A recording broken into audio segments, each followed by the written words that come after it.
Wistful Vista Post Office has long been known for its smooth, efficient operation.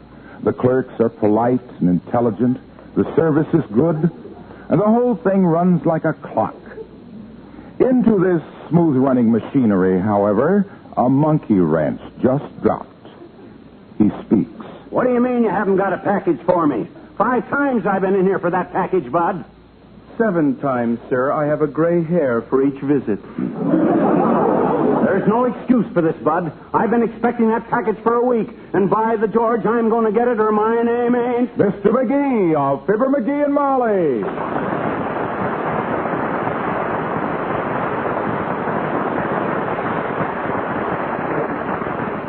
And I'm very sorry, sir, but we just don't have a package for you. A likely story. You've been giving me that same excuse for a week, and I'm sick of it. You're sick of it? Look at me. A week ago, I had a fine, big shock of coal black hair. But now... Hey, Chief. Yes, Whitey. He's here again, Chief. You mean? Yes, Chief. The mouth. I'll take it, Addleton. Now then, what is it this time, mister? You know darn well what is it this time, mister. I've been trying to pry a package out of this joint, an important book that I sent $1 through your dad-ratted mail for 3 weeks ago, and it was supposed to be here in 10 days or your money back if you weren't satisfied, and I'm not, so where is it? What's the name again? It's McGee, Chief. Fibber McGee. Same as it was a week ago. If I've had that name hollered at me once, I've had it hollered at me 40 times. Yeah, and I'll keep hollering it, too. Haven't we got a package around here we can give him to get rid of him? Well, here's one hasn't been claimed, been here a week. Some fella named F. Magoo. There's 79 Wistful Vista. That's me. That's my package. That's the book I've been waiting for. You said your name was McGee. McGee, Magoo, Magash. What's the difference? As long as I get my book, what's the difference? Where do I sign? Oh, right here, sir. Okay. Fibber Magoo.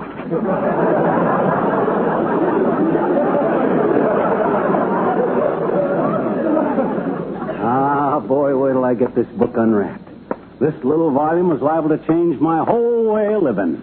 You call that you're doing living, McGee? Huh? Oh, hi, Ole. Boy, wait till you see the book I just got in the mail. Come on over to the window while I open it up. That kind of a book is it? 1,000 Ways to Make Money, wrote by a fellow that the only money he ever made was writing a book called 1,000 Ways to Make Money? Now, sir, look at this. Professor Abner K. Dabra's Guide to Hypnotism. Says this book has been a favorite through the ages. Does it say what ages? To the ages of 4 to 7. No, sir, this is no kid stuff, Ole. This book is scientific. Oh, sure. Yeah. It only cost me $1, and the first time I walk into the drugstore, hypnotize Kramer, and have him give me a box of 50 alfalfa cigars free, I already got my buck back. Listen here. The day Kramer gives you away cigars, you won't smoke them. Huh? That'll be the day the world stands still and we all fall off. You going downtown? Yeah. Then come on, I got my car here. Well, I'll go with you.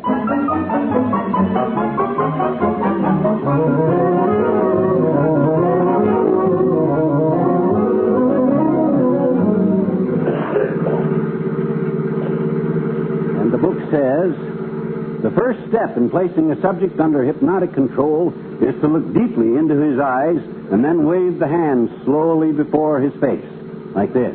Then stop waving your hands around, McGee. I'm driving. Oh. Now, you go ahead and drive. I'll study up my book. Now, watch out for the truck, Ole. Look out for the streetcar, Ole. What'd you say? I'm talking to me. Oh.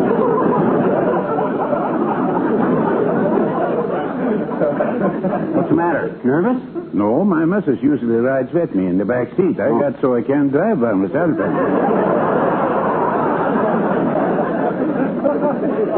Well, drive careful, Ole. I'm studying my book.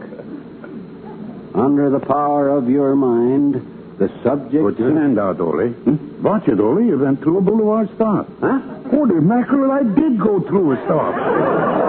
Ole, you lunkhead. Oh, my gosh, a stop sign. Ole, look behind you. I'm afraid to. Cop on a motorcycle. Shot out from behind that signboard like he had skyrockets in his hind pocket. Oh, this is embarrassing. $10 this will He's cost. waving for you to stop. He's waving. Wave back at him. Throw him a kiss. Anything. Better pull over and stop. Pull over. Now, don't you worry about a thing, Ole. Don't worry about a thing. I can handle this, baby. McGee, if you open your mouth, I'll put the steering wheel in it. I got trouble enough without your big yap shooting off. Now, relax, Ole, relax. I'll hypnotize this cop. That's what I'll do. Boy, oh boy, what a chance to test my power. But, McGee... He's parking his bike a good 20 feet behind us now. By the time he gets to the car, I'll have him eaten out of my hand. Oh, this is useless. You are in my power. Officer, you will not give Ole a ticket? Oh, cut out this shit. 20 years we'll get. Hey, my gosh, Ole, look, he's smiling. He put his book of tickets back in his cap. Yeah, probably wants to took out his gun. I'll keep working on him. Say, you almost got a ticket. You know that? I had my book out and everything. Well, for goodness sake. You're not giving us a ticket? No, not this time. See there, Ole? Boy, this is a tremendous thing. The power of my Oh, hypnotism. shut up, McGee. Huh? I'm sorry about the stop sign back there, Oscar, my boy. I just didn't see it. That's okay, Uncle Ole. You be careful, though. Uncle Ole. See you at dinner, Unc. My love to Aunt Christina. Bye now.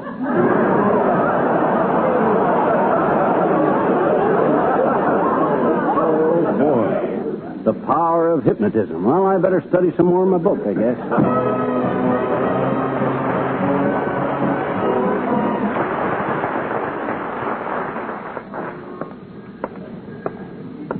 See, I wonder who I can practice my hypnotism on next.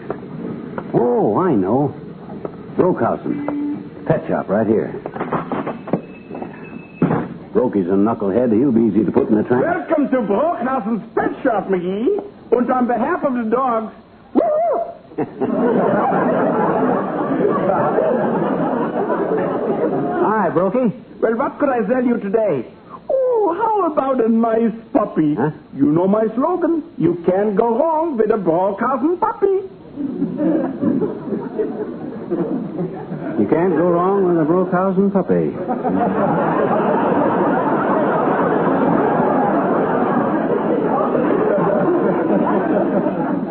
Well, I ain't in the market for a puppy. Some fine dogs, I got it now, McGee. Oh, I could very cheap let you have a nice used Pekingese. A used Pekingese? Oh, in first-class condition. Yeah? Yeah, this dog was owned by an elderly couple who only petted it on Sundays. What kind of dog is that one over there? Oh, that's a pedigree schnoozer. No, you mean schnauzer. Schnoozer, he sleeps all day. Oh, I... In the next cage there, oh, that's a good dog. Yeah, that bulldog. Oh, yeah. He was in the dog show last week. Yeah, did he win anything? Unfortunately, no. He used bad judgment, McGee. Huh? He got very attached to one of the judges. Oh, well, what's bad about being friendly? Who said friendly? He was attached by his teeth to the judge's pants. Oh, Well, what I came in here, Brokey, was to practice up my hypnotism. Look me in the eye, boy, and I'll hypnotize you. Put you to sleep. Sleep? Oh, no, I got work to do, McGee. If I sleep, who sleeps? Oh, come on. I want to practice up my Now, hypnotism. look, you want to hypnotize somebody. You go to work on that parrot in the cage there. Oh? Maybe you could hypnotize it from having such bad manners. Oh? Impolite bird, is it? Always it says the same thing when I speak to it. Listen, I show you. Yeah? Hello, Polly. Pretty Polly. Brokey's a jerk. Brokey's the biggest jerk I ever saw.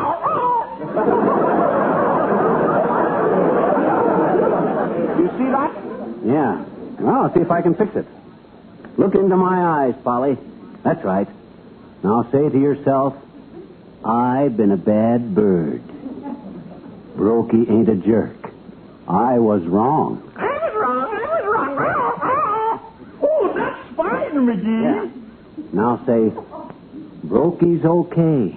Brokey's a swell guy. He ain't the biggest jerk I ever saw. He ain't the biggest jerk I ever saw. Good. But he wasn't until you came in. So long, Brokey.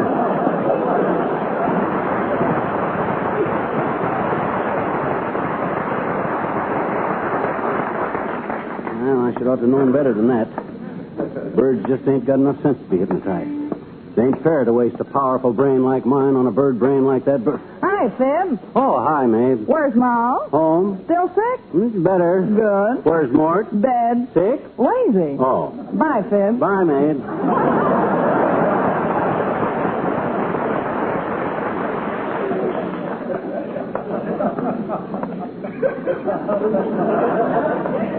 Mabel Toops. Should have had her hold still while I hypnotized her. Doggone it, I hadn't had much luck so far. It says right here in the book that all it takes is a powerful mind. I got a mind like a steel trap. Some of the things I catch in it are... Well, hello there, pal. Oh, hi, Junior.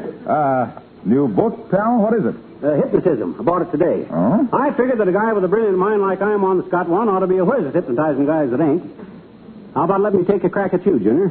Hypnotize me? Mm-hmm. Sure. You can try if you like. Well, that's all I've been doing so far. Just look in my eyes and I'll put you to sleep, huh? Then I'll snap my fingers and bring you out of it. If you're in it. Okay, go ahead. You're tired. Real tired. You're going to fall asleep. Fast asleep. Getting drowsy, Junior? Oh, my gosh, I done it. He's out like a busted light bulb. I knew this was my racket. Okay, Junior. Wake up. I can't wake up now. I'm having such a wonderful dream. You're dreaming already? Yes. Yes, it's Easter Sunday. Oh? I'm standing in a large dining room. There's a baked ham on the table. The ham is talking to me. Oh, a talking ham.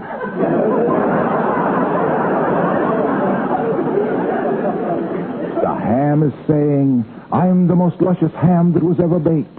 I'm done to the pink of perfection. Oh, I got a feeling something sneaky is about to happen here. I'm perfect, the ham says, because I was baked a modern way in Reynolds wrap. It happened.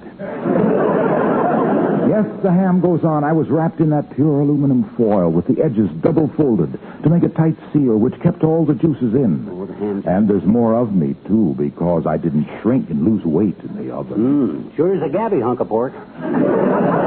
Reynolds wrap comes in standard and jumbo economy rolls, the ham says. Yeah? Ask for it by name. Reynolds wrap, the original and genuine. Wake up, Junior, wake up. Wake up before the Reynolds Company fires you and hires the other ham. Now the ham is walking away. It's waving goodbye to me. Oh, yes. Don't forget, it says, Reynolds wrap for your Easter ham. Okay, dream's over. So long, pal. So long, cornball.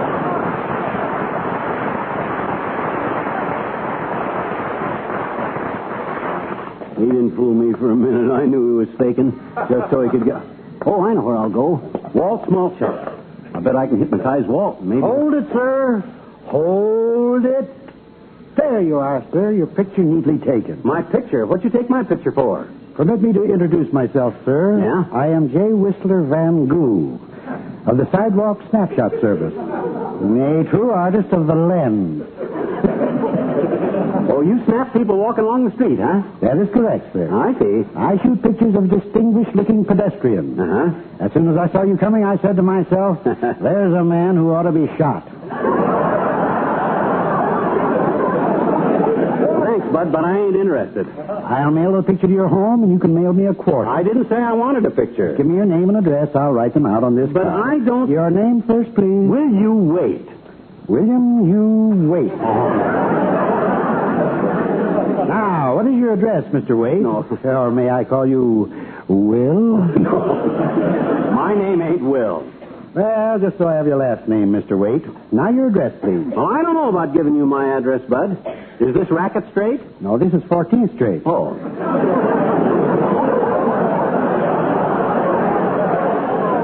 You see, Racket Street is 6 blocks west. Oh, you mean you live on Racket Street? No. Ah, that's a lovely neighborhood. That's ratted, I don't live on Racket Street. Well, it doesn't matter where you live, Mr. Waite. This picture is a bargain for 25 cents. Oh, all right. I'll never get rid of you if I don't. Send it to my house.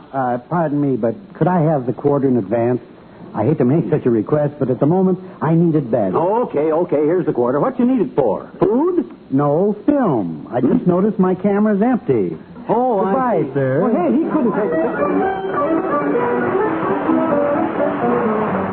And that's the way it was, Walt. Walt, I mean. So then I says to myself, I'll move you over to Walt's malt shop. Walt will leave me hypnotism him. Sure will, Fibber. I'm not busy. Hey, Cora, watch the cash register, will you? Okay, Walt. What do I do?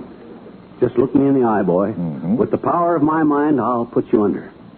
Now you are sleepy. Very sleepy. You are sleepy. Feel anything? My gosh, you sure do, Fibber. Yeah. A sharp pain in my left foot. Oh. Them blame corns of mine again. Damp weather. For them. Well, maybe if I took my shoes off, you could hit me. Skip it. Forget the whole thing, Walt. I'd just as soon. Yeah, I'll practice on somebody else. What's new, Walt? How's the wrestling business? Oh, about like always, Fibber. Starving to death. Yeah. Probably your trouble is you don't operate the joint right, Walt. Well, that's what everybody says. I had a friend one time that run a hot dog joint back in Peoria. Mm-hmm. He was just barely getting by till I went in there. Hot dog stand, huh? Yeah. 3 stoolers. Ooh. Guy named Fred Rank owned the joint. Called it Fred Rank's Frank House. And frankly, Fred liked to starve till I took over. Oh, you took over, huh? Yep, I took over a friend of mine to eat lunch there, and I could see Fred's Franks weren't selling, so I went to work and dreamed him up a dish that took the town by storm. Yeah? What kind of a dish? Well, I took a fresh corn fritter, rolled a frankfurter in it, French fried the whole deal, and called it Fred Rank's French fried frankfurters, and boy, old Fred Rank's fried fritters frankly fractured the folks. So good, huh? Murder. Fred stood there folding the frankfurters into fresh fritters. I flopped the frank-filled fritters into a deep fat fryer and French fried them. Fired out them famous fresh French fried frank fritters faster than the fellas could fling a flying end on. And between Fred frying red franks and me flinging French fried frank fritters, Fred finally folded the Frank House and moved to Death Valley and opened up a cactus bar.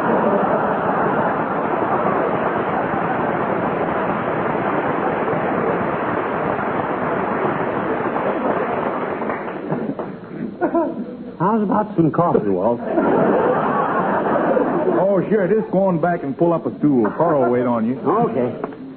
I'll sit down here. Hi, Mr. McGee. What'll it be? Well, I really came in here just to see if there was anybody. Hey, you ever been hypnotized, Cora? Oh, sure. Lots of times. Yeah? I was in the showbiz. Oh?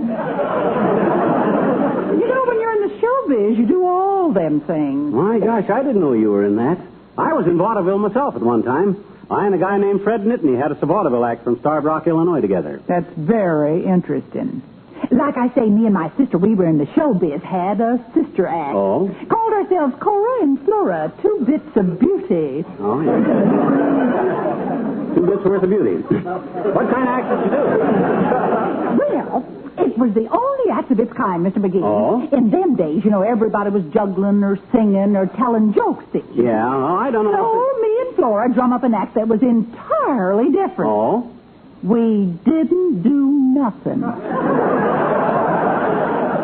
We come out and we just stood there. Killed them.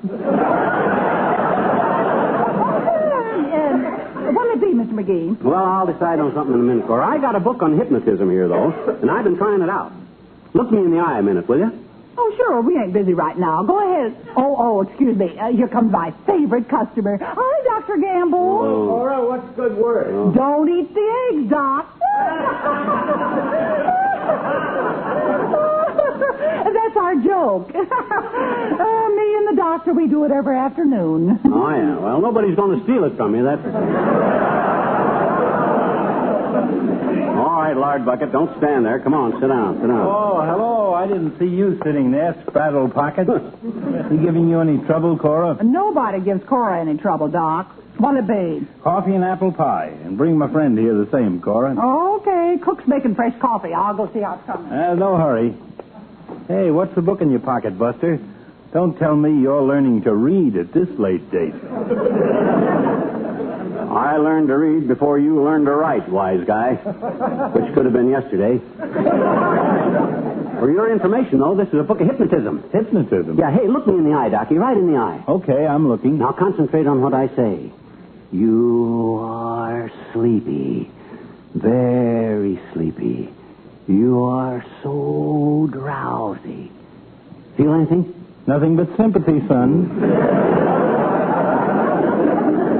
I don't know why this won't work for me. All it takes is a powerful mind. Well, you're forgetting, my boy, that in hypnotism, the minds of two people are involved. What do you mean? Well, it isn't enough for the hypnotist to have a powerful mind. Yeah? The subject must have the gentle mind of a child, simple and open to suggestion. Yeah, but even so, with my powerful mentality, Suppose I tried to hypnotize somebody, an average person with average intelligence. Well, yes, what? Nothing would happen if I waved my hands in front of his face like this, and looked into his eyes like I'm looking into yours, and said, "You are now a cat. Huh? You are a cat. A cat." Nothing would happen to any ordinary person if I... McGee, get up off the floor. McGee, stop rubbing against my leg.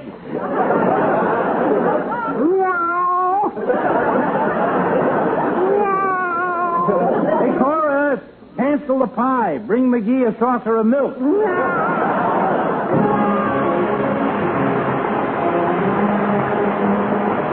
Ladies and gentlemen, in any emergency, anywhere in the world, the first to respond to the call is the Red Cross.